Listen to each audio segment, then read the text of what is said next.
The students and faculty of Princeton University send greetings and best wishes to the people of Great Britain, and particularly Oxford University in today's story, An American University, which is sent the BBC through the courtesy of radio station WOR, key station of the Mutual Network in New York City.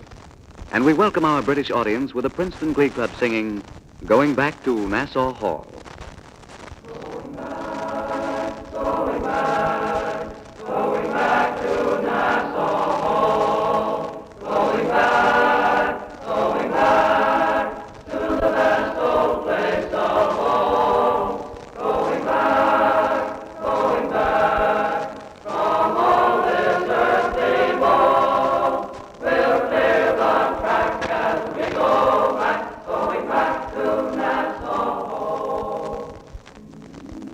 This is Phil Tonkin of WOR speaking to you from the faculty room of Nassau Hall, which is in the very center of the campus of Princeton University at Princeton, New Jersey, about halfway between New York City and Philadelphia.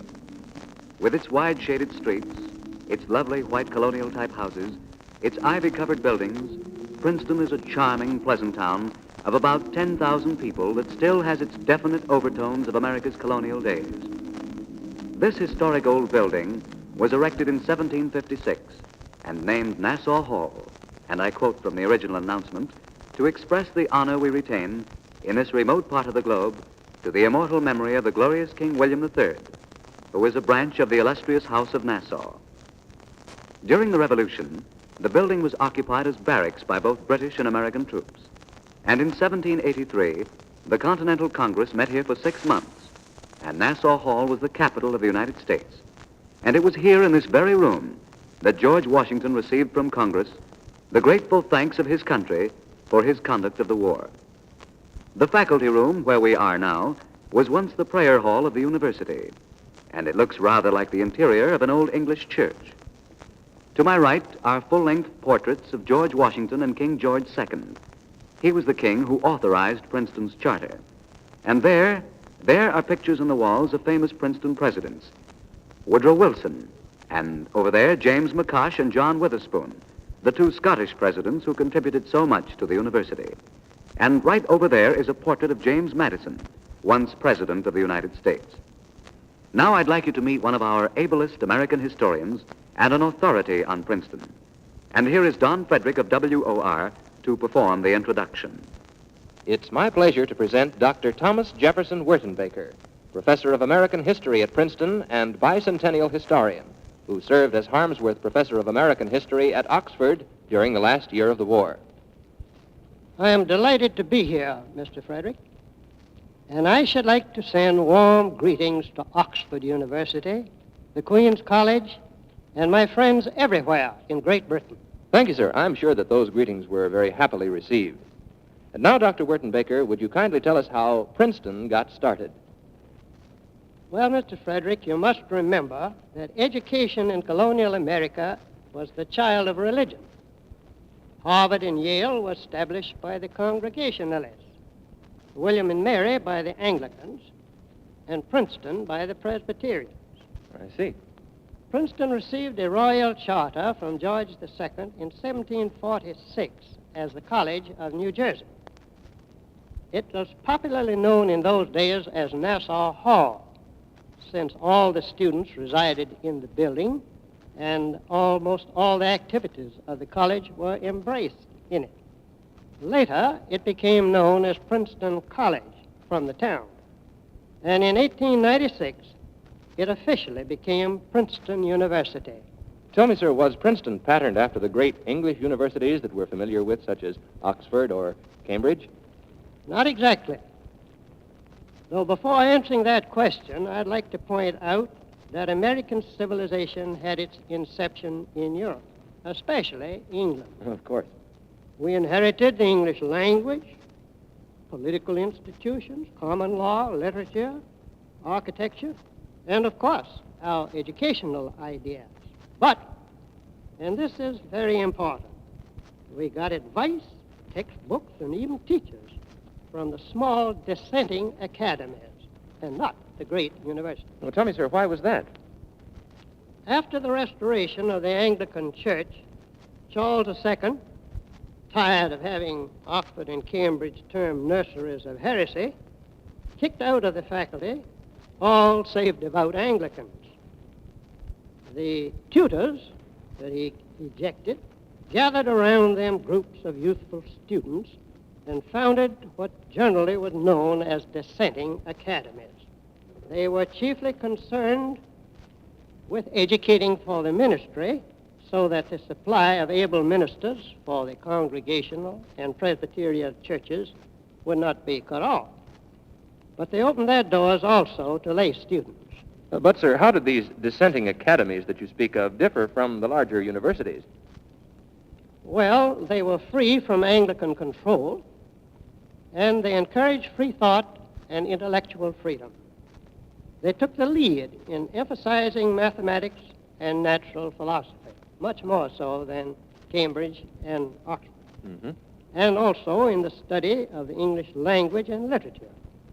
Also, they broke away from the old tradition of lecturing in Latin, and instruction was personal and intimate. That is, a small group of students to each tutor, rather than the lecture system, much in accordance with our own preceptorial system here at Princeton.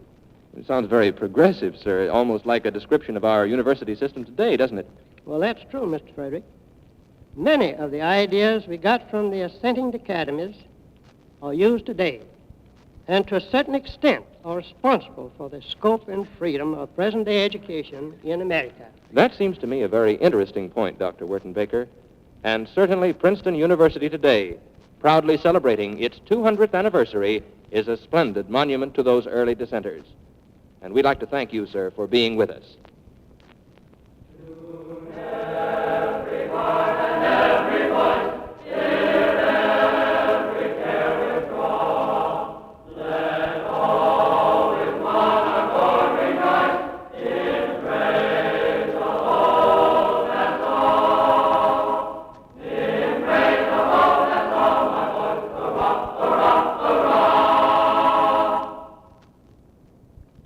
From a simple church school of 6 students and 1 instructor, Princeton, in exactly 200 years, has become a great university with over 4,000 students. This year, more than 2,000 scholars and figures of world prominence will attend their bicentennial celebration in the hope of making a significant contribution to human society through frank discussion and exchange of ideas.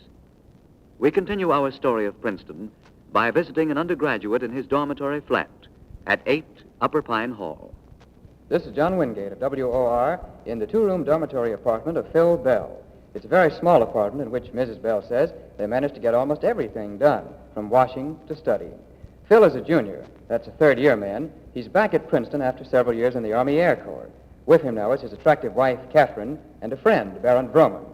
Phil, suppose you start the ball rolling by telling us about yourself.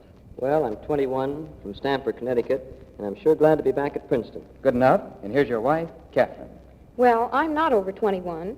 I'm from Ashtabula, Ohio, and I'm enjoying Princeton very much, too. But say, you don't go to Princeton, do you? Oh, no. There are no women in Princeton, not even in the graduate school. Well, that's quite different from most American universities, where it's coeducational. Here's our friend and your guest, Baron Vroman. I'm 18, a freshman, and from Portland, Maine. From way down east. All right, suppose we talk about the top question of the day, whether you're in or out of college. It's housing. What about housing here? Well, sir, we consider ourselves very lucky. This is a dormitory for married veterans, and we have nice quarters, except that, of course, we have to do our cooking on a gasoline stove. Barrett, what about you? I'm sharing a room this fall. Ordinarily, I'd have it all to myself. Yes, there are over 4,000 students at Princeton this year. That's about 1,000 above normal, I'd say. And as Catherine says, we're lucky. We have friends in tiny furnished rooms in an awful lot worse shape than we're in. Well, some of our American state universities have doubled and tripled their enrollments. Why, I've seen students living in everything from tents to large cabins. But back to Princeton. Phil, are you attending college under the GI Bill of Rights? That's right. And being married, I get $90 a month from the government. That's not a lot of money these days. Does it cover your expenses? Oh, no. But I work at the press club, and I've got a few promotions of my own. Such as? Well, I've got a map that I'm selling around campus at the university. What's the press club? Well, we have 8 of us in the press club. Each of us is a correspondent for one of the New York or Philadelphia papers. I send news to a Philadelphia paper about Princeton. Mm-hmm. You know, sports and general news and any news of the university. Will you get paid? That's very Oh, important. yes. I get paid on space rates. That is, by the article. Catherine, what about you? Do you work? Well, sir, I'm working, too, in the economics department on a special research program. You know, it's awfully hard to balance the budget these days. Yes, you can always trust the wife to have a statement about finances. Barrett, do you work at the press club? No, at the radio station. Well, you're a colleague. Welcome, friend. What do you do over there? I'm one of the engineers. Is this a university station? Yes, WPRU is student-owned. You mean the students operate it, is that true? Well, we're on the air from 7 to 8 in the morning and from 5 to midnight. We broadcast sports, news, and music, mostly records, though we do some live stuff. You have an entire student staff. Yes, we do everything, and I mean everything. Have a staff of about 40. Well, does your station broadcast commercial announcements? Yes, we managed to get by without funds from the university. Once you get a subsidy, you get censorship. You mean there's absolutely no faculty control over the output of your station? Absolutely none. We operate according to NAB standards, and that's our only control. NAB, I'd better explain very quickly, is the National Association of Broadcasters. In other words, this student station operates on the same basis as we at WOR. Better get a newspaper plug in here now. We've got a daily newspaper here at Princeton, too, you know. Is that right? Yeah, it runs pretty much like the radio station. Well, how is that? Well, it's called the Daily Princetonian. It's a 4-page, tabloid-sized daily, and we sell advertising and pay the staff. And there's no faculty censorship. Well, is journalism or radio taught? Are they taught here? Oh, no. Princeton's not a vocational school. We only give the 4-year A.B. degree in liberal arts or the sciences. Now, that's in contrast to 3 years in Britain. Say, do many of the students at Princeton have outside jobs like your own? I'd say a big majority of them worked. Well, what do they do? Well, they can wait on a table in the dining hall, sell laundry or pressing services, sell sandwiches and candy in the dormitories. In fact, they'll do anything to make a few extra dollars. The university runs an employment service for undergraduates also. Phil, is there any feeling against students who work? I'd say it was the other way around, wouldn't you, Barry? That's right. No, wait just a minute. What do you mean? Well, I mean, we have a tendency to sort of wonder about a guy that does nothing. You mean there's no place for a loafer at Princeton? Not today. Is that a change, say, compared to 1940? Definitely. I'd say about 75% of the students are veterans here now, and they're very serious, and they work plenty hard. Do you think it's better this way, Phil? I think so. There's much less snobbery, and everything seems to work a lot smoother. Are there any other changes compared to, well, the first time you were in school? Well, yes, classes run from 7:30 in the morning until 10 at night, and the town sure is crowded. Yes, most of the people you see on the street are wearing part of a uniform, anything from a raincoat to an overseas cap. And no dinks or black ties for freshmen. Dinks? What are they? Tiny black caps. Freshmen have to wear them. But you could hardly expect a guy that had been at Normandy or on the Rhine crossing to wear a dink, could you? No, you certainly couldn't. By the way, do you have any restrictions on students? A curfew? No. Well, there's one about, well, naturally no girls in the dormitories. Well, that reminds me. What about your social life? Well, we have dances, have girls down for football games in the fall.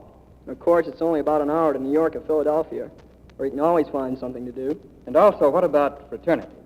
To those of you in Britain, I'd better explain that fraternities are college secret societies. They have such titles as Sigma Alpha Epsilon, Delta Kappa Epsilon, Kappa Sigma, and they have chapters or lodges in nearly all universities, and their membership is way up in the thousands. Well, we haven't had any fraternities at Princeton for years. We have clubs, such as Ivy, Tiger Inn, Capper Gown. Only juniors and seniors can join the clubs. Is it hard to join? No, every man at Princeton can join a club. I don't mean he's always bid to the club of his preference, however. Mm-hmm. Well, we've talked about your social activities, your outside work, and your studies. What about the future? Barrett, a brief statement from you. Well, I've got 3 more years here at Princeton, so I'm not too worried about it yet. And Phil, you. Well, I'm worried about it, but I haven't decided. All I'm sure of is that I want to live west of the Mississippi. Okay, thanks a lot, Mr. and Mrs. Philip Bell and Baron Broman. Let's pause for a moment in our Princeton story while the Glee Club, under the direction of Merrill Knapp, sings The Steps Song.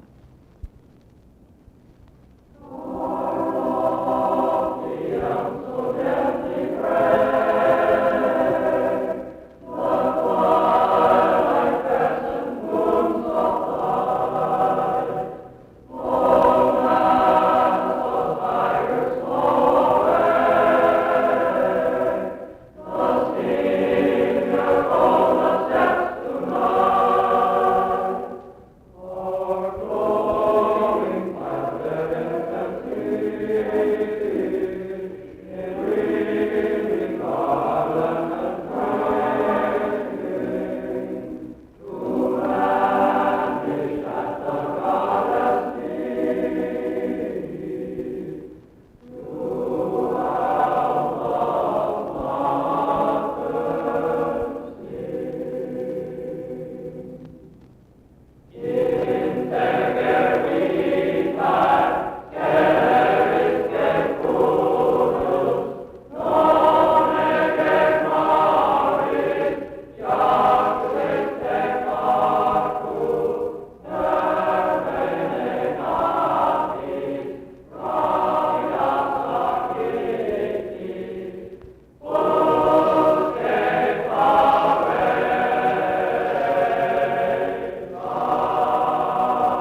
Thanks very much. And now, Britton, we'd like to give you a bit of information about college athletics and their role in our university life. This is the football season, and it's strictly American football, quite different from your soccer or rugby. During the winter, we play basketball, an indoor game, and in the spring, there's baseball. These are generally the major sports in an American university, though each school generally has a well-rounded sports program. Princeton, for example, plays tennis, golf, soccer, lacrosse, and has track, swimming, and a crew. And they compete with other universities of similar caliber. Strangely enough, Princeton and a neighboring New Jersey university, Rutgers, started American intercollegiate football some 77 years ago. And in that short time, it has become the undisputed king of college athletics. And now I think you would enjoy meeting the coach of the Princeton football team. Come in, Don. Okay, and thanks. Here beside me is a man of about 40. He has black hair, ever so slightly touched with gray, wears glasses, dresses conservatively, and you'd rather imagine him a college professor or businessman. He is Charles Caldwell, coach of the Princeton football team, a graduate of Princeton in 1925, where he was a three-letter man. That three-letter business simply means he was a member of the football, the baseball, and the basketball team, like winning your blues at Oxford 3 times over. Though to be exact, Charlie Caldwell was one of Princeton's great athletes. He's coached football since graduation, and this is his profession. And it's a good one, too, because a coach of a major university will make from $1,200 to $4,000 a year. Now, let me assure you that coaching here is a full-time job. In fact, the head coach has 3 full-time coaches to assist him at football. And now, Mr. Caldwell, what do you say we have an outline of a typical week for a football coach? All right, Don. As you know, we play our games Saturday afternoon. The first thing Monday morning, the coaches see the movies of the game. Hey, wait a minute, Mr. Caldwell. You mean you make a complete movie of Saturday's game? That's right. We make a complete 16-millimeter movie of the game, and we run it in slow motion. Then we grade each play and dictate a memo to each player pointing out his mistakes. Hey, that's quite a job, isn't it? Because sometimes with substitutes and all, you have 30 or more players in each game. It certainly is. It takes nearly all day. Here, take a look at this memo to a backfield man. Now, let me see. Through block on safety too soon. Mm-hmm. Too low and too deep on spin. Well, I'm sure that's gibberish to our British listeners, but hey, this goes on for about a full typewritten page. Well, after the memos, what comes next, Coach? On Monday, we have a light workout, and that night we show the movie to the entire squad, carefully pointing out their mistakes and errors. Mm-hmm. Pictures don't lie, hmm? Correct. On Tuesday, we rehearse new plays or tactics, both offensive and defensive ones. And on Wednesday, we actually scrimmage in contact work or simulate play against the conditions we expect to meet on Saturday. Mm-hmm. On Thursday, we have a review day working on our kicking and pass defense, and on Friday, we polish. That is, we work for timing and starting and so forth. We practice also our kicking and our point after touchdown. I'm afraid you got a bit technical there, Mr. Caldwell, especially about that point after touchdown. But, well, anyhow, I'm sure the British listener will see that you do keep busy. And it's kind of a rugged existence. Do you think it's worth it? Absolutely. Although I'll admit that we get a little wacky during the football season. However, I believe our competitive system of sports is a fine thing for this country. How's that? Well, I was overseas quite a while last year, teaching football to our Army in the European theater. And I've talked with scores of officers and men, and I'm sure the reason our American boys could adapt themselves so quickly to war conditions was because of our competitive sports system. Well, I can see that that's true enough, but look here, didn't Germany have sports too?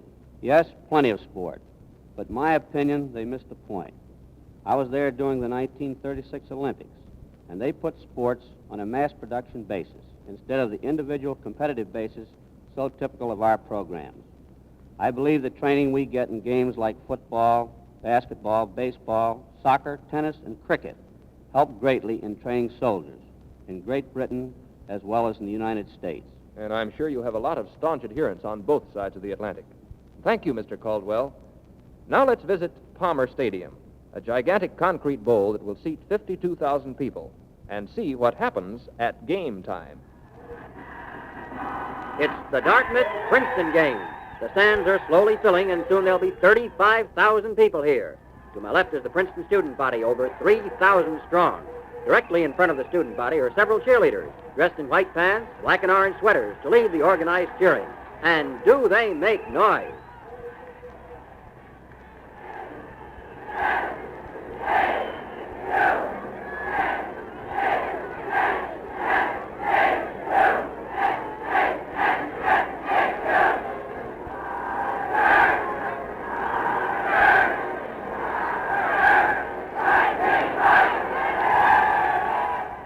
Now let's listen to Bill Slater as he describes the start of this game in his broadcast over the WOR Mutual Network.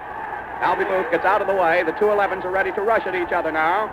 Here's the roar. There's the whistle. Here comes Carey up, and he kicks it. It's a long end-over-ender going deep into the end zone, and it goes outside the end zone, and Johnny Powers is chasing it back there. He'll touch it down, and the ball will be brought out because it was kicked over the goal line to the 20-yard line, and Princeton will take possession, 1st and 10 on their own 20. That was a beautiful kickoff by Herb Carey. He can boot that ball. So it's Princeton's ball, 1st and 10 on their own 20-yard line. And here's the beginning of this battle between Dartmouth and Princeton, two of America's great educators.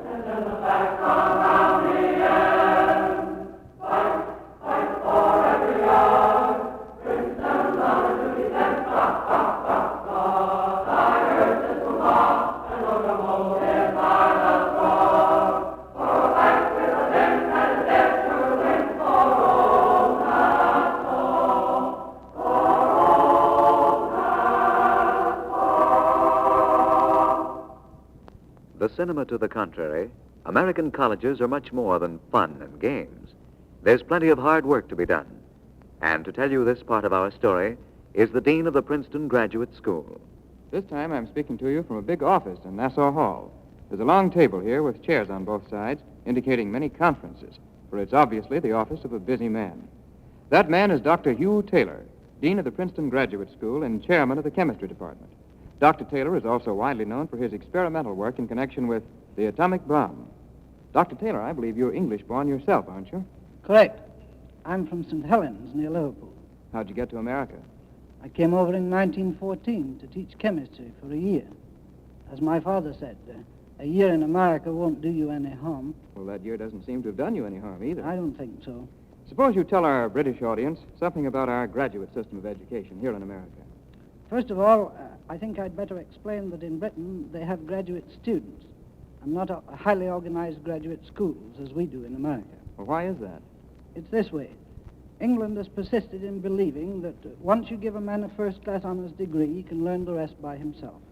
We believe that even the ablest man has much to learn and much to be taught when he reaches this stage of his education. I see. And that's the basic idea behind our graduate school at Princeton. Well, tell me, do graduate students do outside work like many of your undergraduates? No. Work in the graduate school in normal times is a full-time job. We have numerous fellowships for the students who are deserving. And some of these, on nomination by British universities like Oxford and Cambridge, are reserved for British subjects. That's a very interesting point. Now that we've discussed the working, the inward operation of your graduate school, what about the future? What do you foresee? Well, Princeton's blueprint for the future is very definite. You have it all laid out already. Yes, we expect to remain an educational center, and we're very fortunate here in Princeton that we live in a small town. Our university remains the center of the students' cultural life. It's not just a part of it, as it is the case in universities in various large cities where there are other things beside the university. Mm-hmm. We expect to remain as we are at present. We don't expect to expand much beyond our pre-war level. By the way, what was that pre-war level? About 2,400 undergraduates and about 300 graduate students. Which comparatively is rather small, isn't it? Yes, but for those small number of students, we're going to raise in our third century fund an endowment of roughly £13 million. But we'll use that money to look after our present number of students, but look after them better. Well, what about new buildings? Will you have new buildings, new facilities? No, there will be few new buildings. There will be one which will be a memorial to President Woodrow Wilson, but our physical plant is nearly complete. We want to get a better faculty, and we want to get a better paid faculty. We'll encourage more original scholarship, and we hope to do a better job of producing scholars. We would like to point out that getting a degree from a graduate school is either the beginning or the end of a scholarly career. And for our Princeton graduates, we hope it will always be the beginning. Thank you, Dr. Taylor.